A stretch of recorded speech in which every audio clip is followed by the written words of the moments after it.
अस्सलाम वालेकुम वरहमतुल्लाहि वबरकातुहू औज़ुबिल्लाहि मिनश शैतानिर रजीम बिस्मिल्लाहिर रहमानिर रहीम శాపగ్రస్తుడైన సైతాన్ బారి నుంచి సృష్టికర్త అయిన అల్లాహ్ యొక్క రక్షణని అల్లాహ్ యొక్క సహాయం రక్షణ వేడుకుంటూ ఉన్నాను ఆమీన్. అల్లాహ్ ప్రవక్త ముహమ్మద్ సల్లల్లాహు అలైహి వసల్లం గారి పైన శాంతి సేవకులు కురిపించడం వల్ల ఆమీన్. రంజాన్ నెల ద్వారా మనం నేర్చుకున్న విషయాలు ఏమిటి అనేది ఖురాన్ మరియు హదీసుల ఆధారంగా తెలుసుకుందాం, ప్రయత్నిద్దాం. రంజాన్ మాసం అంటే నెల కేవలం ఉపవాసానికి మాత్రమే పరిమితం కాదు. ఇది మనిషిని మానసికంగా ఆధ్యాత్మికంగా ఒక ఉన్నత స్థితికి చేర్చే ఒక గొప్ప శిక్షణా కాలం ఇది. రంజాన్ మనకు నేర్పే కొన్ని ముఖ్యమైన విషయాలు ఏమిటి అంటే క్రమశిక్షణ మరియు పట్టుదల. రోజంతా మంచినీరు తాగకుండా అన్నం తినకుండా ఉపవాసం ఉండటం ద్వారా మనిషి తన యొక్క కోరికలపై నియంత్రణ, కంట్రోల్, క్రమశిక్షణ సాధిస్తాడు.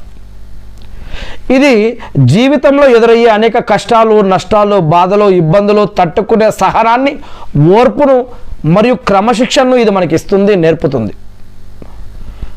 సో మనం చెడు అలవాట్లకి, చెడు పద్ధతులకి వెళ్ళకూడదు.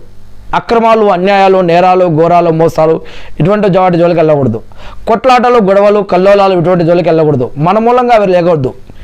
వీలైతే సిగరెట్టు, గుట్కా, తంబాకు, జరదా, మద్యం అవి కొనటం, అమ్మటం, తాగటం వీటికి కూడా దూరంగా ఉండడం కోసం ప్రయత్నించాలి.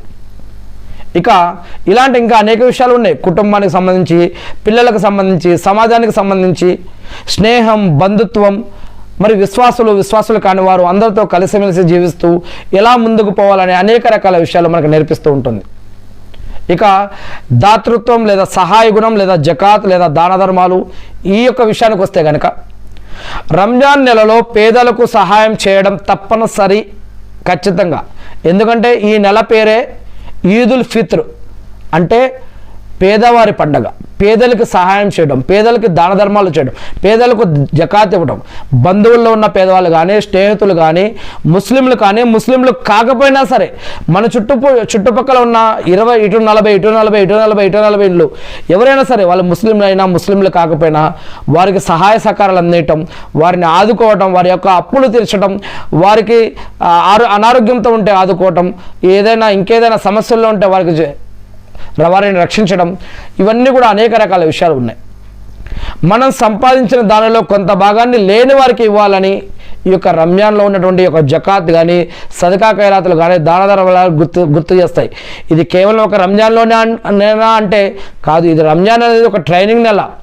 ఇది ప్రతి నెల, సంవత్సరంలోని ఇతర 11 నెలల్లో ఎలా ఉండాలో ఈ యొక్క రంజాన్ నెల మనకి నేర్పిస్తూ ఉంది. ఇక ఈ యొక్క నెల ద్వారా సమాజంలో